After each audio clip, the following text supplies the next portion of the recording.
30 times.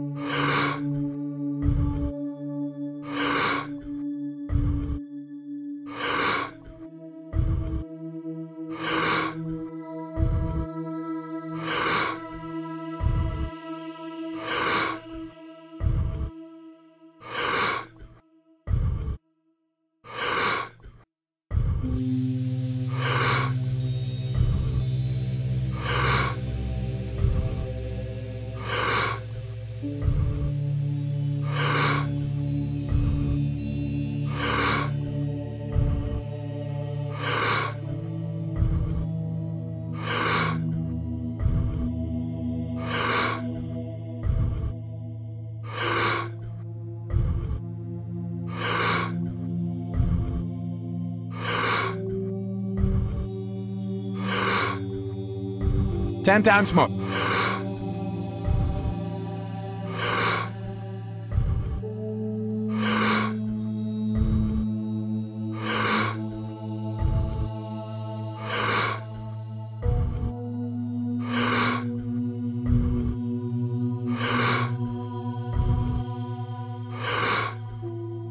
Two times more. Letting go and stop. So, failure or defeat, you know, great generals in battle, that's what they would learn. But the greatest general in history, I believe, was Napoleon Bonaparte. And Napoleon Bonaparte had 10 years of the greatest success anyone has ever had in military history, from 1796 to 1806. He was on the top of the world. He crowned himself emperor. And then he had 8 years or 10 years of most abysmal failures. It's because it all went to his head. He lost touch with who he was. He lost touch with his own military strategies that were grounded in success. He became too conservative. That's the other thing that success will do. It'll make you conservative.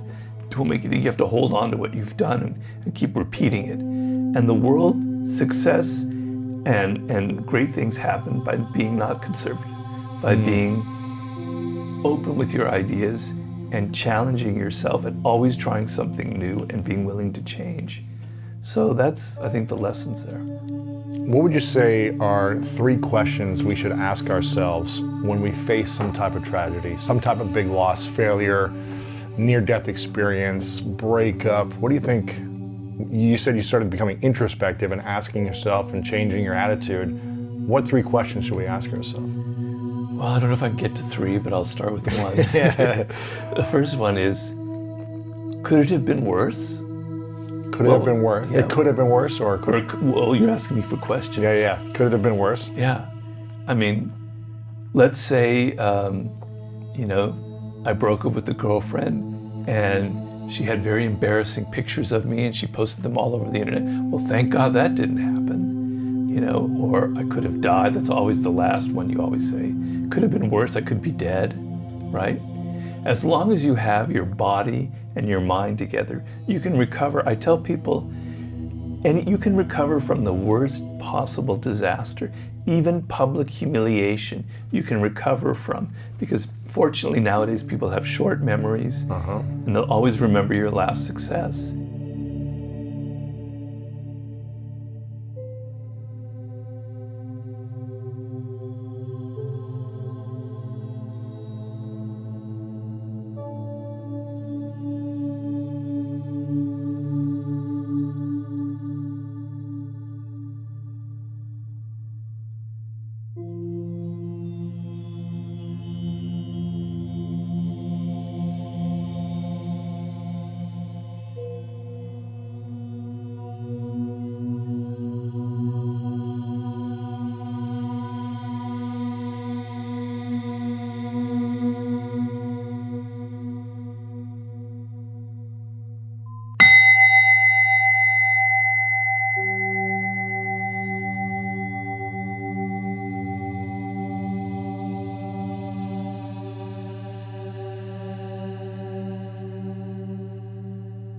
Thirty times.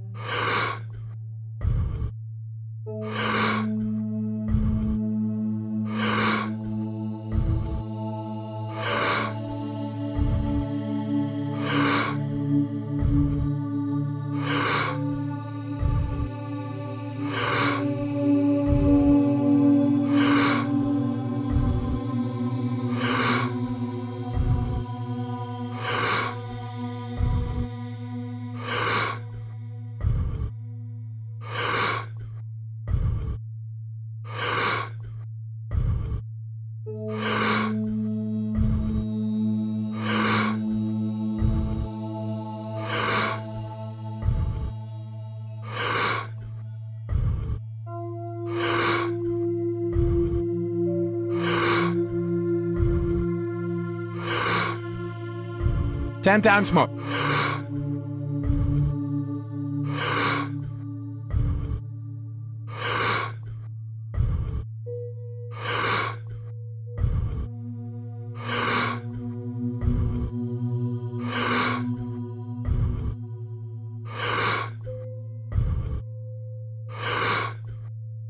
Two times more. Letting go and stop. So things are never as dire as they appear to be. So it's, could it have been worse? Or what is the worst scenario that could have happened? Well, luckily that didn't happen. Yeah. The next question is, like, I would say, what is the lesson I could learn from this? So if it's a breakup with someone, and I've been through them, we all have, it's like, instead of thinking that it was just putting blame on her or yourself, it's thinking of, was this the right person for me? There's going to be someone else, right? Mm-hmm. First of all, maybe I wasn't actually the right person for her, and maybe I was partially to blame for this. So what can I learn about relationships going forward? And what can I learn about what I want from a relationship? Maybe I want something a little more stable, or maybe I need something a little more exciting to sort of see, to be future oriented. Mm-hmm. And that's really critical, because I talk to a lot of people who are going through hard times with COVID, is always being future oriented. So we tend, when we're in the moment of a bad thing, like a breakup or a failure, or you know, like something like a disaster, is we're so enmeshed in the moment. And when enmeshed in the moment, things seem much larger than they are, right? It seems so big. Right. But with time and distance, if you look back 2 years ago, it doesn't seem so big anymore, right? So you need some perspective, and you need to understand that 2 years from now, you'll be onto another business, or you'll be onto another relationship, and things will be much better. So be future oriented. That's one of the key things, key elements about people who are very successful in life. They're always sort of oriented towards the future. What's the next project? What am I going to be doing in 5 or 10 years? As opposed to obsessed with the past. I think people who have the hardest time in life are so obsessed with the past. That scumbag, he destroyed me. He ruined my last project. That blah blah blah blah. They hold on to all this crap. Right? They're so weighed down by the past. Their parents, they whine, they complain. People who are future oriented, I'm on to the next thing. It's like they say in basketball, next man up. Our star player was injured. All right, next player, come on, let's just go. We got to win this game, right? Yeah. So that's sort of the thing, is being future oriented and thinking like that. It's really hard when you're in the moment of stress or breakup or chaos, or you get fired from your job. You feel like it's such a big deal. It's so messy, it's so painful. It's hard to think outside of that moment when you're in it.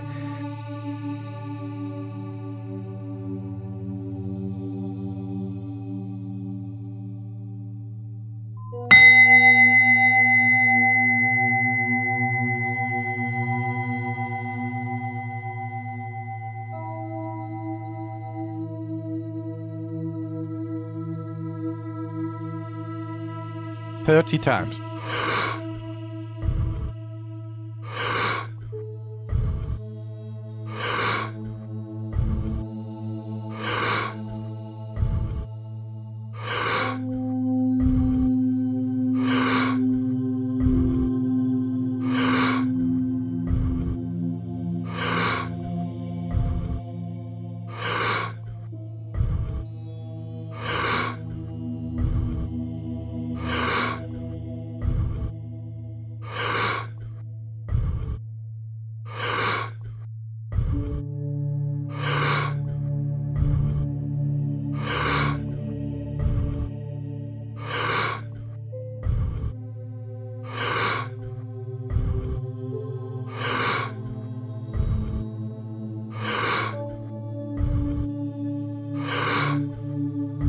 Ten times more.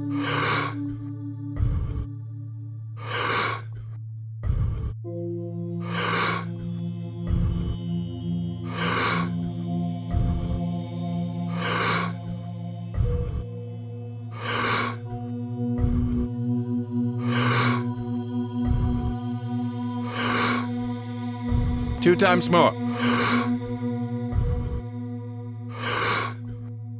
Letting go and stop. You can't beat yourself up. You can't God damn it, why am I like this? Why can't I just be like Robert or Lewis said? I'm not like that. Yeah. So when things first happen and they're bad, I beat myself up for several weeks, but it only lasts for several weeks and then I pick myself back up. So be patient and understand that right after something bad, you're gonna be depressed. It's okay to be depressed. It's okay to feel bad about yourself, to even blame yourself, but you're gonna pick yourself up and be patient about it, you know? Yeah. It's a process. How important is expressing emotions and feelings of the greats that you've studied or the people you've been around? Do they express their emotions and feelings publicly? Do they do it privately? Do they journal? Do they suppress their emotions and just act and just have a positive attitude all the time? What do you think is the importance or lack of importance of Well, emotions? I think everybody's different, but in general, my knowledge of psychology and all the books I've read is that you pay a price for repressing your emotions. That repressing something eventually comes out. And the great psychologist Carl Jung, he was the one who kind of studied that in great depth. When you repress, for instance, your dark side or your dark emotions, they come out in other ways, right? So trying to always present yourself as this very stoic person when in fact you're not, you're gonna pay a price for it. It's gonna come out in ways you can't control, right? There's gonna be a negative consequences to that.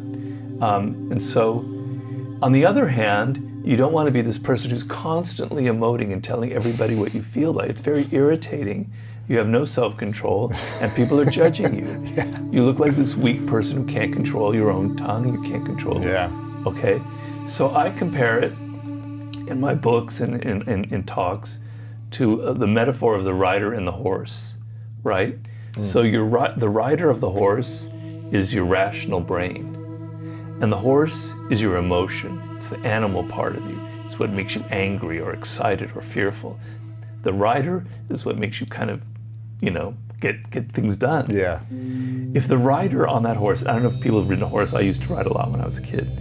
If you hold the reins too tightly, if you're trying to control the horse and repress it, the horse feels it. It feels it in the way your thighs are constricting it.